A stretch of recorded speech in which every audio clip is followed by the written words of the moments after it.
할렐루야. 오늘 제목은 선지자 아브라함이라고 하는 제목으로 함께 은혜를 나누고자 합니다. 바로 7절 말씀 가운데 보면 1절에 그는 선지자라, 아브라함을 선지자라고 하나님께서 그렇게 말씀하고 있는 것을 봅니다. 오늘 본문 내용 읽으면서 어디서 많이 본 것 같지 않습니까? 그죠? 창세기 몇 장에 나오죠? 이 비슷한 사건이 12장입니다. 12장 10절부터 20절까지에 나오는 그때는 어디였습니까? 애국 왕 바로에게 있었던 사건이었습니다. 기근이 들어서 애국으로 내려가게 되어졌을 때에 바로 이와 같은 습한 그런 사건이 있었습니다. 그래서 여러분들이 기억하신지 모르겠지만 제가 그 창세기 12장 10절에서 20절 이 본문 말씀을 가지고 제목을 정할 때에 쫄정부 아브라함이라고 정할까, 또 쫄부, 하루아침에 쫄부가 된 아브라함이라고 정할까 고민하다가 제목을 뭐라 정했겠습니까? 여호와 하나님의 편에. 네, 하나님의 편에라고 하는 벌써 제목을 이렇게 정했습니다. 다른 어떤 것으로 설명할 수 없는 그런 하나님의 사랑이었기에 하나님의 편해라라고 하는 그런 제목을 정하였고 말씀을 함께 나누었습니다. 창세기 12장에서 이 내용과 오늘 본문 이 창세기 20장, 그래서 제가 창세기 12장 때 이 말씀을 전가하면서 바로 창세기 20장에 12장에 나오는 이 사건과 데자뷰 같은 사건이 나온다라고 이렇게 말했던 기억이 있습니다. 똑같이 아브라함이 자기 아내 사라를 자기 누이라고 하는 사건인데 장수와 왕만 이렇게 다른 것을 봅니다. 창세기 12장에서는 애굽 왕 바로였고 20장에는 그랄 왕 아비멜렉이 대상이 됩니다. 두 사건의 초점은 사실은 설교할 때에 12장 10절부터 20절에 애국에서 있었던 그 사건, 장수와 왕만 다루는 똑같은 어떤 그런 사건이기에 굳이 이 본문을 또다시 설교할 그럴 필요가 있나라고 하는 생각도 이렇게 들었습니다. 근데 초점의 문제에 차이가 있다라고 하는 것을 봅니다. 12장에서는 하나님이 아브라함의 그 이제 약속의 땅으로 이렇게 왔는데 오자마자 기근이 들어가지고 먹고 사는 문제 때문에 애국으로 내려갔지 않습니까? 그런데 하나님께서 어떤 분이신가? 하나님 자신이 어떤 분이신가라고 하는 것. 그리고 하나님께서 택한 아브라함, 이 가족을 하나님께서 얼마나 편애하시는지, 사랑하시는지에 그게 초점이 맞춰져 있다고 한다면 이 20장에서는 아브라함의 존재가 어떤 존재인가, 아브라함이 어떤 존재인가 라고 하는 것에 초점이 맞춰져 있다라고 하는 것을 봅니다. 그래서 오늘 본문 사건은 가데스와 술 사이에 그랄에 거류할 때에 일어난 사건이다라고 이렇게 본문에 말하고 있습니다. 여기 아브라함이 이 그랄에 거류하기 전에 어디에 있었는가라고 하는 것을 우리가 보면은 오늘 20장에 보면 아브라함이 거기서 네겝의 땅으로 옮겨가라고 했습니다. 그 다음에 그랄, 가데스와 술 사이 그랄에 거류했다고 했는데 거기서가 어디에서 여기로 옮겨왔는가라고 하는 것을 보면은 18장 1절에 보면은 18장이 그러면 마므레 상수리 나무들이 있는 곳이라고 했습니다. 마므레 상수리 나무. 그럼 이 마므레는 뭘까요? 마므레는 그 지역 이름이 아니고 아모리 족속의 아들 중에 한 명입니다. 아모리 족속의. 그러니까 마므레라고 하는 사람의 그 지역, 그 소유하고 있는 그 땅에 상수리 숲에 거기에 나무들이 있는 곳에 거주했다라고 이렇게 이야기를 하고 있습니다. 정확한 장소가 어디냐라고 하는 걸 보면은 창세기 13장 18절 말씀에 보면은 이렇게 기록하고 있습니다. 이에 아브라함이 장막을 옮겨 헤브론에 있는 마므레 상수리 숲에 이르러 거주하며 거기서 여호와를 위하여 제단을 쌓았더라라고 이렇게 기록하고 있습니다. 그러면 장소가 어디란 말입니까? 헤브론이죠. 헤브론. 헤브론에 있다가 거기서 애굽과 가나안 사이에 있는 네겝 지역으로 옮겨서 오늘 이 그랄이라고 하는 곳에 거주하게 되었다 그랬습니다. 근데 본문에 보면 가데스와 술 사이라고 이렇게 표현을 하고 있는데, 이 가데스라고 하는 지역은 실제로 보면 가나안 땅이 있어서 북부 지역입니다. 북쪽의 지역을 말합니다. 그러면 이 술은 마시는 술이 아니고 지역 이름입니다. 지역 이름. 정확하게는 보면 수르평야입니다. 수르평야. 술이라고 이야기하는 거 있는데 평야를 이야기합니다. 평야라기보다는 광야에 가깝습니다. 예루살렘 이 헤브론 지역부터 시작해가지고는 그러면 유대 광야라고 부릅니다. 지금도 유대 광야. 그러니까 척박한 그런 땅입니다. 그리고 이 유대 광야를 지나서 밑으로 내려가면은 이제 애굽하고 가까워지잖아요. 애굽과 이 가나안 땅 사이에 사막이 있단 말이에요. 지역에. 그 가운데 제일 남단이 브엘세바. 또 더 위쪽으로 보면은 이 애굽에 가까운 지역이면 가데스 바네아라고 하는 곳도 나오게 되어지죠. 제가 지도를 한번 보여주도록 하겠습니다. 그러면은 대충 지난해 그 소돔과 고모라가 멸망을 심판을 당하게 되어지고 거기에서 롯이 나오게 될 때에 소알이라고 하는 작은 성읍에 귀신을 했던 것을 우리가 보았습니다. 그러면은 이 그랄이라고 하는 이 장소는 지역은 어느 쯤인가라고 하는 지도가 됩니까? 1번 한번. 네. 이거 조금 그렇죠. 그렇게 하면은 지금 가운데 여러분 위에 있는 그 파란 부분이 갈릴리 그리고 밑에가 사해입니다. 사해. 그 차에 여러분 잘 보이는 모르겠는데 그 밑에 아래쪽에 보면 사해 끝부분에 그쪽에가 뭐냐면 소돔과 고모라 그리고 그 조금 더 아래쪽에가 소알이라고 하는 지역이고 거기에서 지중해 쪽으로 보면은 그 빨갛게 줄이 이렇게 아래 위로 있는 지중해 쪽에 이렇게 쭉 따라서가 뭐냐면 비옥한 지역입니다. 비옥한 이쪽 지역이 샤론 평야도 있고 이쪽 지역이 그러니까 비옥한 초승달 지역에 연결되어지는 그런 부분이죠. 그러면 그랄이 어디 있는지 보입니까? 지도에? 왼쪽으로 이렇게 가다 보면은 헤브론이 있고 그쪽에서 더 서쪽으로 지중해 쪽으로 보면은 그랄이라고 하는 장소가 있습니다. 다른 지도를 보면은 좋겠는데 3번 한번 띄워보세요. 그릇 당겨서 올라가니까 조금 그렇게 했습니다. 조금 더 올려주시고 그러면은 저게 브엘사르가 나오고 그랄이라고 하는 지역이 나오죠. 쪽에 파란 쪽에 보이는 쪽이 지중해 지역입니다. 그러니까 그 그랄이라고 하는 지역이 어디하고 가깝냐면은 지금의 그 당시는 블레셋 가자 지구입니다. 가자 지구. 지금의 가자 지구. 가자 지구는 팔레스타인 국방기구 피에로라고 하는 늘 지금 이스라엘하고 수시로 로켓탄을 쏘면서 싸우고 군쟁 지역이죠. 그죠? 그러니까 그랄이 어디하고 가깝냐면 이 가자 지구, 블레셋에 있는 이 지역과 실제적인 거리로 보니까 약 2.8km 떨어진 곳입니다. 그러니까 블레셋, 가자 지구하고 가장 어떻게 보면은 가까운 곳에 있는 도시입니다. 도시. 옛날에는 이 큰 도시가 바로 그 도시에 누가 있었냐면 왕이 있은 거죠. 아직도 나라가 전체 국가가 이렇게 만들어지기 전이니까 조그만 성읍, 소알 성읍, 또 소돔에도 왕이 있었잖아요. 그죠? 고모라도 왕이 있었고, 좀 큰 도시에는 왕이 있는 그런 모습을 봅니다. 이 그랄이라고 하는 이 지역, 보면은, 지금 그 브엘세바도 그 이스라엘에 있어서는 제일 남단이 브엘세바, 그냥 단에서부터 브엘세바라고 성경에 자주 나오잖아요. 그 이스라엘 전체를 이야기합니다. 단은 이스라엘의 북쪽 헐몬산 바로 아래에 단이고 그 제일 남쪽에 보면 브엘세바가 있는 것이죠. 그래서 단에서 브엘세바 가면은 이스라엘 전체 할라에서 백두까지 우리 표현을 하면 그와 같은 그런 표현이죠.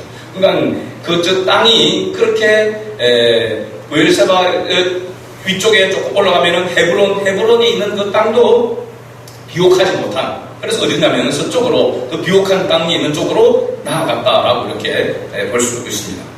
아무튼 오늘 2절에 보면은 이 그랄에 거류했다라고 하면서 2절에 보면 그의 아내 사라를 자기 누이라 하였으므로 그랄 왕 아비멜렉이 사람을 보내어 사라를 데려갔더니라고 이렇게 말합니다. 이 정황을, 이 본문의 정황을 조금 이렇게 생각해 보면은 아브라함의 지금 가족들이 상당히 많죠, 그죠? 그러면 롯을 구해올 때만 하더라도 가병이, 그죠? 398명이 있고 전체를 따지면 약 한 2,000명 정도 아브라함의 가솔들이 있었다라고 이렇게 보입니다. 그러면 소와 양에서 굉장히 그 당시 보면 어떤 왕이라고 할 정도로 족장이지만 왕이라고 할 정도의 그런 어떤 나름 소유를 가지고 있는 그런 아브라함이었습니다. 근데 그가 그랄 땅에 와서 거주하게 되어지니까 이 그랄 왕이 그냥 뭐 무심하게 그냥 내버려 뒀겠습니까? 아니면 세세하게 살펴보고 있었겠습니까? 여러 가지 이렇게 소유하고 있는 것, 이런 상황을 볼 때 우리가 저 사람을 정복하고 우리 아래에 복속시킬 수 있는가 여러 가지로 살펴봤을 것입니다. 근데 왕도 아니고 보니까 뭐 족장이라고 하는데 숫자도 그렇게 많지 않아서 얼마든지 복속시킬 수 있다라고 하는 그런 생각을 가지고 있는 것입니다. 힘으로 얼마든지 제압할 수 있다라고 하는 생각을 가지고 있는 겁니다. 그러한 왕이. 그런데 거기에다가 보니까 그 일행 가운데 절세미 누굽니까? 사라가 있었습니다. 아브라함이 안에 사라가 있었다. 근데 그 사라가 아내인 줄로 생각했는데 들려주는 알아보니까 뭐냐면 누이라고 이야기하는 겁니다. 그러니까 아비멜렉 왕이 적시로 사람을 보내서 사라를 데려왔다라고 하는 것입니다. 본문에는 아주 짧게 되어 있지만은 호시탐탐 이 복속을 시키는데 그 당시는 좀 외교적인 절차나 뭐 법이 없습니다. 힘센 사람이 모든 것을 그냥 빼앗고 차지할 수 있는 그런 상황이란 말이죠. 그렇죠? 그러니까 이 아비멜렉이 사라를 데려 취하려고 한 것입니다. 이렇게 생각해보세요. 지금 12장에서 애국 왕 바로 왕 앞에 갔던 사라의 나이와 지금 이 20장에서는 나이는 거의 몇 년의 세월이 지났나라고 보면은 20년의 세월이 지났습니다. 20년. 그러면 65세 당시 65세 때의 애국 왕 앞에 바로 왕 앞에 갔고 사라가 그럼 20년이 지나면 지금 몇 세입니까? 85세입니다. 그때 당시에 85세. 그러면 우리가 최소한 올해 지금 상황으로서의 나이를 본다면은 그때 당시 바로 왕 앞에 섰을 때의 사라가 30대라고 이렇게 볼 수 있다고 했습니다. 30대. 7세 미인이었습니다. 아이를 낳지 않는 가운데 있었으니까. 그죠? 그런데 그때의 그 절세 미인인 그 아무리 뭐 잘 가꾸고 뭐 했다 하더라도 또 자녀를 낳지 않았는데 20년이 지났습니다. 그러면 지금 세대를 보면은 50대입니다. 50대. 근데 물론 50대도 지금 뭐 진짜 예쁘게 잘 하는 분들은 가꾼 분들은 뭐 나이를 가늠할 수 없을 정도였는데 아마도 이 사례가 그와 같은 모습 정말로 예뻤습니까? 그죠? 심히 예뻤다고 했으니까 지나칠 정도로 예뻤다라고 하는 것을 성경이 계속 이야기를 하고 있잖아요. 그리고 이 생각을 해보십시오. 상식적으로 보면은 아비멜렉이 그 당시에 자기 힘으로는 누구의 아내든지 누구의 자녀든 딸이든지 처녀든지 누구든지 자기가 원하면은 자기 후궁을 삼을 수 있는 그런 권세를 가지고 있는 그런 왕입니다. 이런 모든 조건 따질 것도 없어요. 힘으로 얼마든지 하루아침에 빼앗아 올 수 있는 그런 권력을 가지고 있는 왕이 아비멜렉이었다는 겁니다. 그러니까 즉시로 데리고 온 것입니다.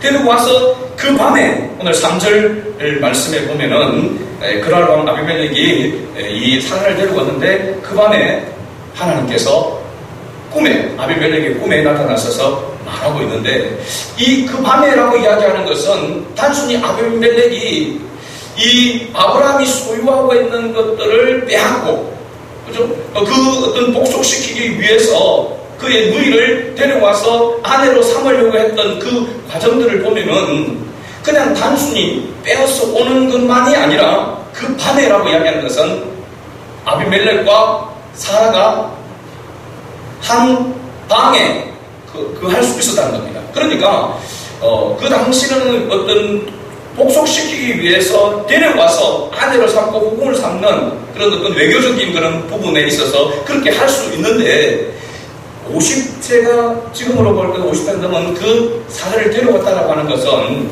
그 밤이라고 하는 것은 그만큼 사라가 뭐 했다는 겁니까? 예쁘다는 겁니다. 그때까지 절세 미행이 있다라고 하는 것을 이야기하고 있습니다. 누이라고 하는 이야기를 그걸 알고 나자마자 바로 데려왔으니까 그렇죠. 그럼 보면은 이 부분들이 뭐 제가 주석을 보니까 어떤 부분에서는 이건 뭐 사라가 나이가 이제는 그렇게 됐기 때문에 사라의 그런 어떤 외형적인 모습 때문에 데려와서 그런 것이 아니다라고 이야기하고, 그냥 아브라함을 복속시키기 위해서 속국으로 만들기 위한 그런 과정으로 이렇게 했다. 제가 볼 때는 두 가지 다 맞는 그런 이야기라고 할 수 있습니다. 해석이라고 보는데, 어쨌든 정황상으로 보면은 사라를 데려와서 그 밤에라고 하는 부분은, 그리고 동침을 하려고 했다라고 하는 그 부분에 보면은 사라가 그 나이에도 불구하고 예쁘고 사람들이 볼 때에 매력적이었다라고 하는 것을 우리가 알 수 있습니다. 어쨌든 이 과정에서 꿈에 이제 아비멜렉의 꿈에 하나님께서 나타나셔서 이야기합니다. 그 과정이 4절, 5절, 6절에 이렇게 아비멜렉과 하나님이 주고받는 대화가 나옵니다. 여러분, 왜 어떻게 보면 한 여인에 불과한 사라를 그 왕들이 차지해가지고 동침하려고 했는데 그때마다 하나님께서 나타나셔서 그렇게 하지 못하도록 말렸을까요? 사라가 어떤 존재이기 때문에 그럴까요? 사라를 통하여 후손을, 아들을 주실 것이기 때문에, 또 그 후손을 통하여서 메시아가 올 것이기 때문에, 그래서 사라의 몸 자체도 중요하다는 것입니다. 그러니까 더럽히지 않도록 하기 위한 구별시키는 하나님의 그 모습이 바로 이 부분에서 나타난다. 그 당시를 보면은 아무것도 아닌 그런 부분이라고 할 수 있는데도 불구하고 하나님은 철저하게 사라를 지키시고, 그죠? 아브라함을 돌보시는 것을 우리가 여기서 볼 수 있습니다. 자, 결국 7절의 말씀을 보면은 하나님께서 아비멜렉에게 명령합니다. 오늘 이 7절 말씀이 20장에 있어서의 제일 중요한 그런 말씀이 되는 구절이 되겠습니다. 다시 한번 우리 7절을 읽어봅니다. 이제 그 사람의 아내를 돌려보내라. 그는 선지자라. 그가 너를 위하여 기도하리니 네가 살려니와 네가 돌려보내지 아니하며 너와 네게 속한 자가 다 반드시 죽을 줄 알지니라. 아멘. 보면은 좀 특이하고 이해가 되지 않는 그런 부분이 나옵니다. 왜 하나님께서 이 아브라함에게 이 초점을 맞추고 있는가라고 하는 것을 잘 살펴보면 알 수가 있습니다. 답은 나와 있습니다. 뭘까요? 왜 아브라함이 어떤 존재이기 때문에 하나님께서 이렇게 아브라함을 감싸고 보호하시는가? 아브라함이 누구이기 때문에? 선지자이기 때문에. 이유는 아브라함은 선지자이기 때문이다 라고 하는 것을 하나님께서 말씀합니다. 그는 선지자라고 이렇게 말씀하고 있죠. 그러니까 아비멜렉이 생각할 때에는 이해가 되지 않는 그런 부분이잖아요. 얼마든지 자기가 차지할 수 있는 그런 부분이고, 그리고 실제로 아브라함이 누이라고 했고, 또 사라도 아브라함을 오라비라고 했고, 여러 가지 중앙으로 볼 때에 아무런 느낌이 없단 말이죠. 그래서 온전한 마음과 깨끗한 손으로 자기가 사라를 차지하려고 했단 말이죠.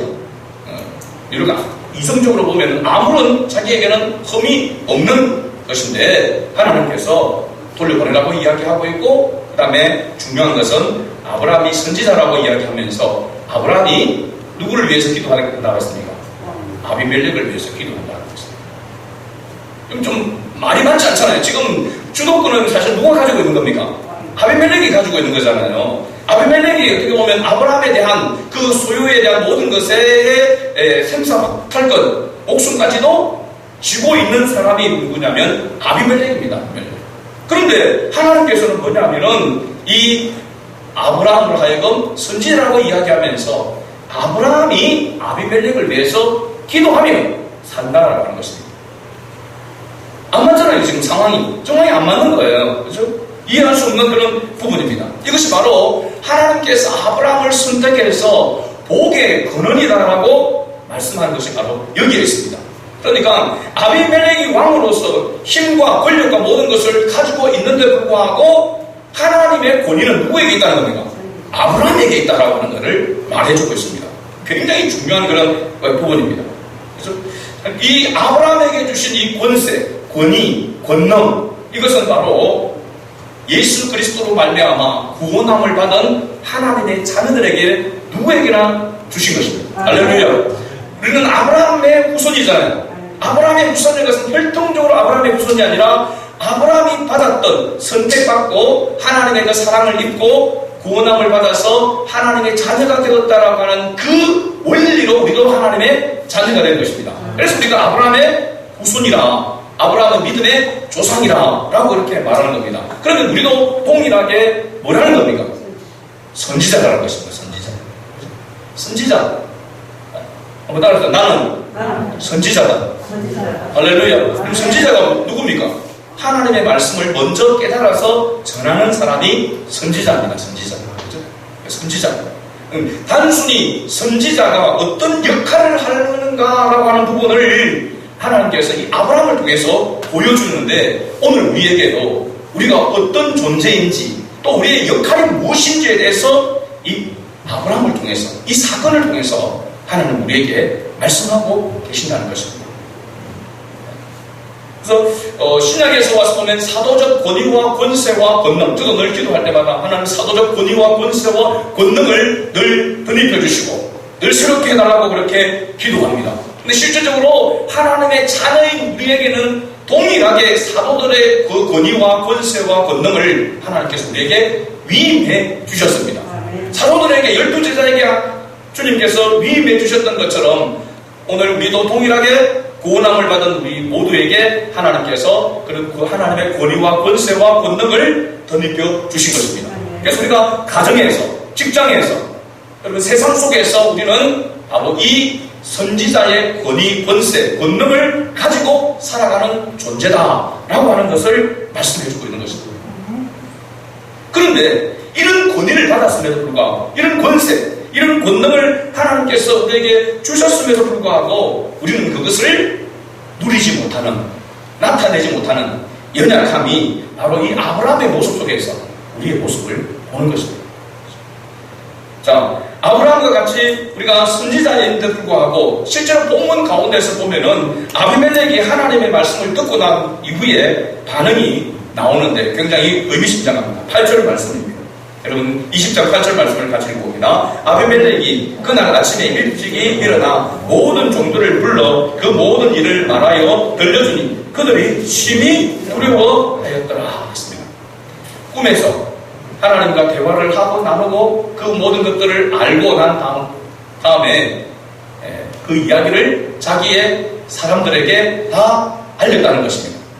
그러니까 반응이 어떻게 나온 겁니까? 심히 두려워했다는 것입니다. 이 두려움은 우리가 복음을 듣고 그 복음을 들었을 때에 우리에 나타나는 반응이 바로 두려움입니다. 여러분, 예수 믿으면 천국인데 믿지 않으면 불신 지옥이라 하면 사람들이 어떻게 합니까? 화를 내죠. 화를 내는 이유가 뭡니까? 지옥 가기 싫다는 거잖아요. 지옥. 안 믿어도 지옥은 가기 싫다는 거죠. 그죠? 그래서 예수 천국 좋다. 예수 천국, 예수 믿는 사람 천국 가면 좋다. 근데 안 믿는 사람 지옥 간다 하면은 화가 나는 겁니다. 왜 화가 날까요? 예수 믿는 사람 천국 간다는 것을 믿으면은 자기도 믿으면 되잖아요. 그러니까 안 믿는데 지옥은 가기 싫다는 거죠. 희한한 반응이죠. 그죠? 이게 뭐냐면 사람이 죽음에 대한, 심판에 대한 두려움을 누구나 다 가지고 있다라고 하는 것을 말해주고 있습니다. 이 두려움은 누구도 예외 없이 나타난다는 겁니다. 우리가 복음을 듣고 죄의 심판으로 말미암아 지옥에 떨어지고 영원한 멸망에 들어가게 된다라고 하는 것을 들었을 때에 나타날 때 두려움입니다. 내가 죽어서 지옥 가면 어떻게 하나? 영원히 지옥에서 내가 산다라고 생각할 때, 고통받으면서 산다고 생각할 때 두려움을 느끼게 되어지고, 그 두려움을 벗어나는 길은 죄 용서를 받는 것인데, 죄 용서를 받으려면 누구에게로 나아가야 됩니까? 예수 그리스도의 십자가 앞에 나아가야 된다 말입니다. 그래서 복음을 듣고 그것을 두려워하면서 거부하고 오히려 핍박하고 배척하는 사람이 있는 반면에 그 복음을 듣고 그리스도의 십자가 앞으로 나와서 하나님의 은혜를 받는 사람이 있다라고 하는 겁니다. 할렐루야. 그 역사를 누가 이루느냐? 하나님께서 하신다는 겁니다. 사람의 능력으로, 전하는 사람의 능력으로 하는 것이 아니라 하나님께서 하시는 것입니다. 그럼에도 불구하고 아브라함의 모습 속에서 보면은 아브라함은 선지자라고 그런 어떤 하나님의 말씀을 앞서 깨닫고 증거할 수 있는 그런 권세를 가졌음에도 불구하고 아브라함은 여전히 연약한 존재라고 하는 것을 본문에서 보여줍니다. 그래서 어떤 면에서 보면은 아비멜렉과 아브라함을 비교해 보면은 아비멜렉이 훨씬 더 나아 보이게 합니다. 여러분 9절 10절의 말씀을 같이 조금 빠르게 읽어보겠습니다. 아비멜렉이 아브라함을 불러서 그에게 이르되 네가 어찌하여 우리에게 이렇게 하느냐 내가 무슨 죄를 네게 범하였기에 네가 나와 내 나라가 큰 죄에 빠질 뻔하게 하였느냐 네가 합당하지 아니한 일을 내게 행하였도다 하고 아비멜렉이 또 아브라함에게 이르되 네가 무슨 뜻으로 이렇게 하였느냐 아비멜렉이 조목조목 따져서 아브라함에게 묻습니다. 아브라함에게 질문을 던집니다. 아브라함은 이 아비멜렉이 한 말들이 구구절절히 맞는 말입니다. 정확한 말입니다. 굉장히 함해지고 맞는 말입니다. 그죠? 자기는 어떻게 생각해 보면 이거 완전히 날벼락을 맞는 거잖아요. 그죠? 자기는 아무 잘못이 없는데 아브라함이 때문에 지금 이런 고통을 당하고 이런 두려움 가운데 있다라는 겁니다. 이 아비멜렉의 이 질책에 대해서 아브라함이 무엇으로 변명하는가? 11절 말씀입니다. 다시 읽어봅니다. 11절 아브라함이 이르되 이곳에서는 하나님을 두려워함이 없으니 내 아내로 말미암아 사람들이 나를 죽일까 생각하였으며 변명이 바로 뭐냐 하면 그날 이 지역에 이 땅에 하나님을 두려워함이 없기 때문에 하나님을 두려워함이 없기 때문에 이것이 자기 아내를 누이로 속이면서까지 하면서 변명으로 사면서 목숨을 구걸하고 살고자 하는 그런 자기 소유를 지키고자 하는 그런 아브라함의 변명이었습니다. 그런데 이 모습이 우리가 생각할 때 정말 조창부 같은 그런 모습이잖아요. 한 번도 아니고 두 번이나 똑같은 이 모습을 하고 있단 말이죠. 근데 이 모습이 이 아브라함의 이 모습이 이 조창부 같은 이 아브라함의 모습이 누구의 모습이냐? 바로 우리의 모습입니다. 여러분 가정에서 직장에서 학교에서 이 세상 속에서 우리가 살아갈 때에 느끼는 두려움이 바로 뭡니까? 우리가 그리스도인으로서 하나님의 말씀을 따라서 진리를 따라서 살아가려고 할 때에 세상은 그것을 거부합니다. 그 가치관, 그 세계관을 받아들이지 않습니다.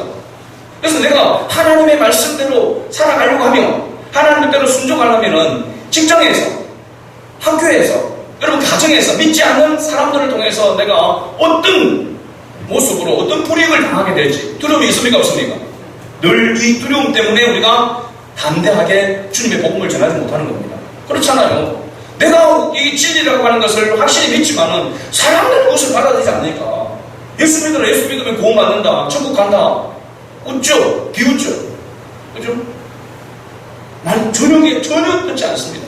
그리고 내가 희생하며 손해보고 하는 것을 그들이 알아줍니까? 그러면 그걸 보고 뭐 교회로 나오면 되는데 그렇지도 않습니다. 오히려 더 무시하고 멸시하는 그런 모습들이 있지 않습니까? 그래서 우리가 좀 하나님의 자녀를 희생해야 된다고 하면서 희생을 해보지만 끝까지 희생할 수 없는 그런 상황들이 우리의 삶 속의 현장 가운데서 너무나도 자주 너무나도 강하게 나타나니까 우리가 차마 입을 떼지를 못하는 것입니다. 하나님의 자녀다운 그런 삶을 살아가지 못한다는 겁니다. 여러분 그래서 아브라함의 이 모습이 너무나도 야 어떻게 이렇게까지 하면서 살아야 되나 라고 하지만 아브라함의 입장에서 보면은 자기의 소유, 자기 가족을 지키고 그죠? 후손을 위해서 자기가 생명을 보존하는 그런 부분에서 보면은 이렇게라도 하면서까지 살아야 되는 그런 비굴한 모습까지도 참고 견디면서 살아야 되는 그런 모습입니다. 이게 바로 우리의 모습입니다. 우리의 모습. 이런 우리의 연약함을 이 아브라함 같은 이 모습을 하나님은 우리의 삶 속에서 보고 계십니다. 아십니다. 여러분 고민하고 그 때문에 갈등하고 그 때문에 자신하고 가정에서 직장에서도 어디에서든지 그리스도인이라고 하는 것을 드러내게 될 때에 느껴지는 그런 좌절감 그죠? 그 두려움 그것이 하나님은 아신다는 것입니다. 결코 하나님 그것을 외면하지 않습니다. 그래서 하나님은 하나님의 자녀인 우리를 어떻게 하냐면 편애하기까지 하면서 우리를 양육해 가시는 겁니다. 이런 비굴한 장면, 이런 상황까지도 통하여서 하나님께서 그럼에도 불구하고 너를 사랑한다. 그럼에도 불구하고 너를 끝까지 하나님은 붙드실 것이다. 라고 하는 것을 아브라함을 통해서 우리에게 보여주는 것입니다. 우리가 때로는 비굴해지고 때로는 우리가 그 때문에 연약해서 넘어지지만 하나님은 그 연약함 가운데 결코 내버려두지 않으시고 언젠가는 하나님께서 우리를 이끌어서 목숨까지 내놓을 수 있는 그런 하나님의 사람으로 하나님께서 성숙시켜 나아갈 것입니다. 이게 아브라함을 통해서 보여주는 거예요. 아브라함이 이런 실패, 이런 모습 속에 있지만 나중에 백세에 얻은 아들 이삭까지도 뭡니까? 하나님 앞에 아낌없이 바칠 수 있는 그런 믿음의 사람으로 설 수 있었잖아요. 그게 아브라함의 능력입니까? 아니잖아요. 이런 과정 속에서 하나님께서 얼마나 아브라함을 돌보시고 그 소유와 그 아내와 그 모든 것들을 하나님께서 지키시고, 그죠? 편애하는 엄청난 하나님의 편애를 통하여서 하나님께서 그를 지키시고 이끄시고 그와 약속한 그 약속을 하나님께서 반드시 이루어 가신다는 사실입니다. 이게 바로 하나님의 열심입니다. 하나님의 사랑입니다. 다른 어떤 것으로 설명할 수 없는 하나님의 은혜이고 하나님의 사랑이요, 하나님의 편애라고 말할 수밖에 없는 것이죠. 우리는 늘 인간적인 방법으로 살아가려고 애를 쓰지만 하나님은 하나님의 방법으로 우리를 세우고 가기를 원하십니다. 할렐루야. 그래서 17절과 18절 마지막 부분에 보면 이렇게 기록하고 있습니다. 17절과 18절 가지고 봅니다. 아브라함이 하나님께 기도하며 하나님이 아비멜렉과 그의 아내와 여종을 치료하사 출산하게 하셨으니 여호와께서 이왕인 아브라함의 아내 사라의 일로 아비멜렉의 집에 모든 태를 가졌습니다. 닿는 이시도 하나님이시고 여시는 이시도 하나님이시다. 하나님이 닫으시면 열자가 없다라고 하는 것을 보여주면서 하나님의 전능하심을 말해주고 있습니다. 그 하나님의 전능하심을 나타낼 때에 하나님의 그 구원의 역사를 이루어갈 때에 하나님께서 나타내시는 그 방법이 바로 뭐냐면 하나님의 택한 백성을 통하여 하나님이 세운 바로 선지자의 권위와 권세와 권능을 가지고 있는 자를 통하여서 하나님께서 이 일을 나타내신다는 사실입니다. 할렐루야. 그래서 구원에 있어서 하나님께서 구원하시는 이 일에 있어서는 하나님은 반드시 하나님의 능력을 나타내십니다. 할렐루야. 그래서 구원은 우리의 설득으로 되는 것도 아니고 우리의 노력으로 되는 것도 아니고 전적으로 하나님의 열심이며 하나님의 능력입니다. 그래서 내가 저 사람을 위해서 저 영혼을 위해서 기도하고자 하는 그 마음이 생겨나는 것도 하나님의 은혜인 것입니다. 그리고 그를 위해서 내가 사랑으로 섬기고 또 때로는 넘어지고 하면서도 계속해서 섬기고 그러면서 하나님의 사랑을 보여주는 것도 하나님의 은혜입니다. 내가 뭐 우연찮게 그렇게 돼가지고 그 마음이 있어서 나는 우연이라고 말할 수 있지만 하나님은 그 모든 것들을 간섭하시고 그래서 그 강팍한 심령을 깨뜨리시는 분도 하나님이신 것입니다. 그런 기적을 하나님은 어느 때에 영혼을 구원할 때에 나타내신다는 사실입니다. 지난번에도 말씀을 드렸지만 그래서 우리의 삶 가운데 하나님이 하나님 되심을 하나님의 그 전능하심을 하나님의 권위와 권세와 권능을 나타내시는 가장 정확한 방법이 바로 뭐냐면 복음을 전하는 데 있다는 사실입니다. 복음을 전해보면 복음을 전하면은 하나님의 능력을 볼 수 있다는 것입니다. 야, 나는 그냥 내가 깨달은 거 그냥 내가 간증을 하고 내가 전했을 뿐인데 그걸 믿고 회개하고 교회를 나오고 예수 믿고 변화되어 가지고 또 다른 사람을 전도하는 그 모습을 보면 그게 바로 뭡니까? 기적인 것입니다. 기적인 것입니다. 믿음을 갖는 것은 기적입니다. 이건 사람의 힘으로 할 수가 없는 거잖아요. 그래서 믿음은 하나님의 은혜이고 선물이라고 말씀하고 있는 것입니다. 이런 은혜를 우리가 경험하게 되면서부터 우리는 우리의 신앙이 어떻게 되는 겁니까? 자라가게 되는 것입니다. 하나님의 능력을 보아야 우리의 신앙이 자라가게 됩니다. 할렐루야. 하나님의 능력을 보지 못하고 하나님이 시끄럽게 정말 살아계시다는 것을 경험하지 못하는데 우리의 믿음이 목숨을 내 던질 만한 그런 믿음으로 자라갈까요? 택도 없습니다. 얼마나 우리가 따집니까? 얼마나 우리가 살핍니까? 그죠? 이해타산을 살피고 하는데 하나님의 능력을 우리가 경험할 때에 하나님이 나를 정말로 사랑하시고 하나님이 나와 함께 하신다는 것을 확신하고 경험할 때야 우리가 주님을 위해서 그래도 목숨을 던지는 척이라도 할 수 있다는 것입니다. 바로 이런 은혜를 아브라함에게 주신 하나님이 오늘 저와 여러분에게 주셨다는 사실입니다. 그러기에 내가 입을 열어서 주의 복음을 전해야겠다라고 하는 생각이 들 때에 우리는 하나님이 그런 마음을 나에게 주셨구나. 저 영혼을 바라볼 때에, 저 사람을 볼 때에 기도하고 싶은 마음이 생겨지고 섬기고 싶은 그런 마음이 생겨진다고 한다면 하나님께서 하나님의 능력을, 기적을 나를 통해서 나타내시려고 하시는구나 생각하면 틀림없습니다. 이런 마음이 들면은 전도하고 싶은 마음이 더 생기겠죠. 우리가 마지못해서 한 사람을 데려가지고 성도 숫자를 불리고 하는 그런 차원에서 전도가 아니라 하나님의 능력을 보기 위한, 하나님의 능력을 보면서 그 능력을 기대하면서 그 기적을 기대하면서 복음을 전하는 그 설레임이, 그 기대감이 오늘 우리에게 회복되어야 될 줄로 믿습니다. 그건 하나님의 은혜를 경험해야. 그래서 아브라함이 하나님께 기도했다고 했습니다. 이 쫄장고 같은 그 모습, 어디 실패한 이 아브라함이 하나님께 기도한 것입니다. 왜? 하나님께서 어떻게 해주셨기에 그 아비멜렉의 손에서 온 소유물들이 다 구원함을 받고, 그렇죠? 또 소와 양을 우리 말로 한 배까지 가져온 겁니다. 그죠? 애굽에 가서 또 이렇게 가져오고, 그죠? 또 그날에 가서 또 가져오고. 그래서 아브라함이 졸지에 졸부가 되시는, 그죠? 그런 모습을 보잖아요. 이게 다 하나님의 함께 하시는 역사를 아브라함을 통해서 보여준 것입니다. 그리 않으면 하나님을 섬기며 하나님을 위해서 순종하는 삶을 살아갈 수 있겠습니까?